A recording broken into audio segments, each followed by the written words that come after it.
नमस्कार, मैं दीपिका धनेश्वर और आप देख रहे हैं अभिजीत भारत। हमारे साथ है विवेक अग्निहोत्री सर। सबसे पहले आपका बहुत बहुत स्वागत है सर, और आपको कश्मीर फाइल्स के लिए बहुत सारी शुभकामनाएं हैं। आलोचनाएं और उसकी प्रसिद्धि जो जिस तरह से लोगों ने उसे पसंद किया है, उससे परे एक फिल्म में बहुत ही अच्छा एक स्टैंडर्ड मेंटेन किया है। उस फिल्म से ही शुरुआत करते हैं। कैसा आपका जर्नी रही है उस फिल्म की? अब उसकी तो जर्नी देखिए, सबने देखी है। अक्सर होता क्या है, कोई भी फिल्म जो होती है उसकी journey Friday, Saturday, Sunday, Monday, बहुत हुआ तो 2 हफ्ते बाद, 3 हफ्ते बाद ख़त्म हो जाती है। पर ये एक ऐसी फिल्म है, इसकी जर्नी ख़त्म ही नहीं हो रही है और होनी भी नहीं चाहिए। वो फिल्म चर्चा में रहनी चाहिए, फिल्म नहीं बल्कि वो विषय चर्चा में रहना चाहिए। और उस फिल्म ने इतनी चर्चा शुरू की है कि आज जो लोग पहले ये कहते थे कि अरे कश्मीर को हटाओ, अलग किनारे कर दो, छोड़ दो ना, काहे को इतना खर्चा कर रहे हैं, आज वही सब लोग कश्मीर को प्रोटेक्ट करने के लिए अब जद्दोजहद कर रहे हैं। तो ये एक अच्छी बात है। अभी रिसेंटली उसको 2 अवार्ड्स भी मिले, नेशनल अवार्ड्स, फिर से चर्चा में आ गई। कभी भी कश्मीर में कुछ होता है फिल्म चर्चा में आती है, और वो एक काफ़ी मेरे जीवन का बहुत महत्वपूर्ण अध्याय है, और वो भारत के जीवन का भी एक बहुत महत्वपूर्ण अध्याय है। तो कश्मीर फाइल से बहुत उपलब्धि हासिल की है आपने। अब आप द वैक्सीन वॉर लेकर आ रहे हैं।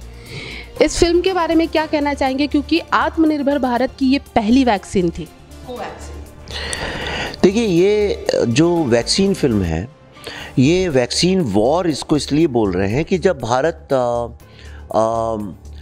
जब ये विपदा आई, जब ये महामारी आई, तो उस वक्त काफ़ी सारे दुनिया के एक्सपर्ट्स ने, और भारत में ख़ासतौर पर कई लोग ने बोला कि भारत में तो लोग बचेंगे ही नहीं। और हर घर में यही एक डर था कि कहीं मर ना जाए, कुछ हो ना जाए, बड़े बूढ़ों को कुछ ना हो जाए। आपने भी सोचा होगा, मेरे माता पिता को, घर वालों को कुछ ना हो, सब ठीक रहे। तो कई लोग ऐसे थे जो चाहते थे कि भारत में कुछ लोग, यानी कुछ गड़बड़ हो तो हम अपना उल्लू सीधा कर सकें। और पर उस वक्त कुछ ऐसे भी लोग थे, तो जो लोग कह रहे थे इंडिया कांट डू इट, तो कुछ ऐसे भी लोग थे, उन्होंने कहा इंडिया शुड डू इट। और वो जो साइंटिस्ट थे वो काम पे लग गए और उन्होंने वर्ल्ड की फास्टेस्ट इंडिजिनस वैक्सीन बनाई, जिसके कारण आप और मैं आज ऐसे बैठे हुए हैं सामने।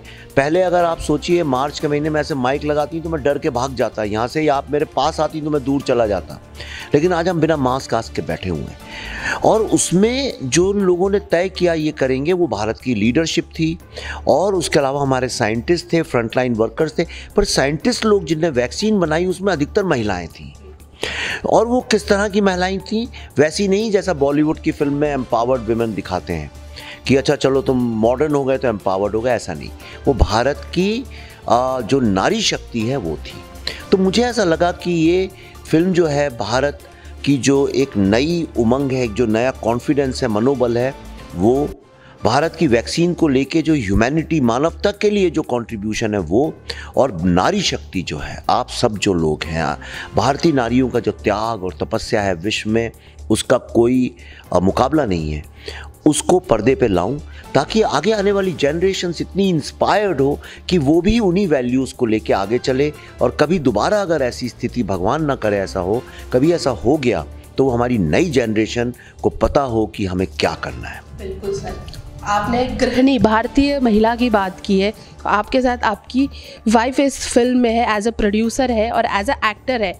तो वो घर कैसा संभालते हैं और आपके इस प्रोडक्शन को किस तरह से उन्होंने संभाला है, उसके बारे में क्या? अच्छा, दोनों आपने पूछा, घर कैसे संभालती है और प्रोडक्शन। देखिए, प्रोडक्शन अच्छा ही संभालती होंगी, तभी तो ये चौथी फिल्म है।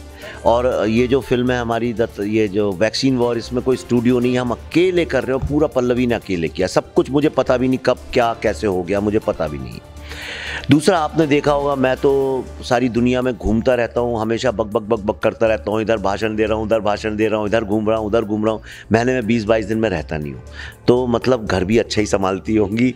और पल्लवी ऐसी हैं जो, पल्लवी बहुत अच्छी माँ भी है, बहुत अच्छी दोस्त भी है, बहुत अच्छी बेटी भी है। और पल्लवी को मैं कहता हूँ तुम जगत माँ हो, सबका ख्याल रखती है। दूर दराज कोई अब आपसे एक बार मिल लेगी, आपके साथ थोड़ा सा हल्का सा रिश्ता बन गया 2-4 बार, तो फिर वो आपको जन्मदिन जन्मदिन पे भी विश कर देगी, आप नागपुर आएगी तो आपको फ़ोन भी कर देगी, आपके लिए कोई लड्डू भी ले आएगी। पल्लवी की ये बड़ी खासियत है कि वो सारी दुनिया को साथ लेके चलती। मैं कहता हूँ क्यों इतना सरदर्द पालती हो दुनिया भर का, पर वो खुशी खुशी करती है। ऐसा नहीं कि वो खुश होके नहीं, बच्चों का भी ख्याल रखती है, घर का भी रखती है, हर चीज़, और मेरा भी रखती है। मैं ऐसा कोई नहीं है कि मैं अपना ख्याल नहीं रखता हूँ, लेकिन मेरा ख्याल मतलब मैं कभी भटकता हूँ, गलत रास्ते पे जाता हूँ, गलत मतलब कुछ ये हो गया वो हो गया, थोड़ा ज़्यादा बोल दिया, तो मेरे को पकड़ के ज़मीन पे भी ले आती है कि अब उड़ो नहीं यहाँ पे हम। और आज अगर हम लोग, मैं और पल्लवी बहुत मिडिल क्लास रूटेड देसी लोग हैं, तो उसके पीछे पल्लवी का बहुत बड़ा हाथ है। फिल्म से जुड़ा एक और सवाल है कि नाना सर भी इसमें, नाना पाटेकर सर इसमें हैं, उनके साथ आपका काम करने का अनुभव कैसा रहा? अद्भुत अद्भुत अद्भुत, मतलब कल्पना के बाहर। आप अगर बॉलीवुड के जो स्टार्स एक्टरों के साथ काम करते करते करते करते कभी थक जाएं, तो डिटॉक्स, जैसे हम लोग रिजॉर्ट जाते हैं काम करने के बाद, डिटॉक्स करने के लिए नाना के साथ काम करना चाहिए। नाना जो हैं वो एक्टिंग की मास्टर क्लास हैं। नाना अपने आप में एक इंस्टीट्यूशन है। नाना की सबसे बड़ी खासियत ये है, नाना ने आज तक किसी रोल में कॉम्प्रोमाइज़ नहीं किया। हर किसी एक्टर ने इधर उधर कुछ ना कुछ किया होगा। तीसरा, नाना की ताकत कहाँ से आती है? वो इसलिए आती है कि यहाँ पे तो दिख रहे हैं चश्मा वश्मा पहन के साहब, लेकिन वो रहते हैं एक फार्म में, गांव में। गांव वालों, आपको मैंने खुद अपनी आंखों से देखा, उनके हज़ारों गांव वाले आते हैं, उनके पाँव छूते हैं, वो भी पलट के उनके पाँव छूते हैं। नाना क्या एक कस्टम है, आप उनके पाँव छूते हो, नाना भी आपका पाँव छूओगे। वो कहता है एक तरफा क्यों होना चाहिए भैया, तुम मेरी इज्जत करते हो, मैं भी तुम्हारी इज्जत करना चाहिए ना। ये क्या मैं राजाओं की तरह बैठा हूँ कि मैं तो भाई बॉलीवुड का बादशाह हूँ, तुम लोग और पहुँचो मेरे, ऐसा नहीं है। ऐसा, और नाना के यहाँ ये भी नहीं है कि कोई ज़्यादा बहुत तारीफ़ करेगा, दूंगा खींच के तेरे को, ज़्यादा तारीफ़ करेगा।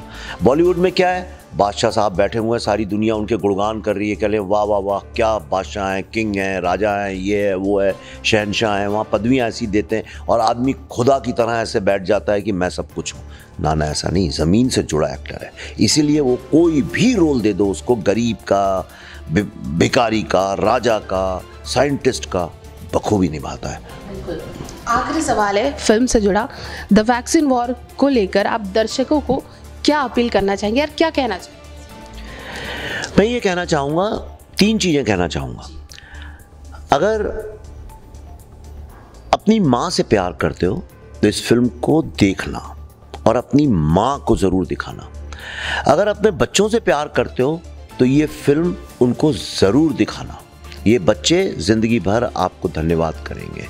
और अगर अपने देश से प्यार करते हो तो ये फिल्म आपके घर में जो मेड काम करती है उसके लिए फ्री में टिकट खरीद के उसको ज़रूर देना, क्योंकि सिर्फ आपकी ही माँ नहीं, वो भी किसी की माँ है।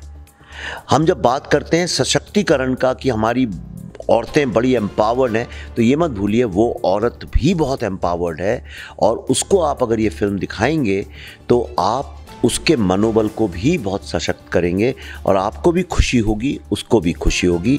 बस ये 3 मेरी अपील्स हैं। जी बिल्कुल, thank you so much sir. Thank you.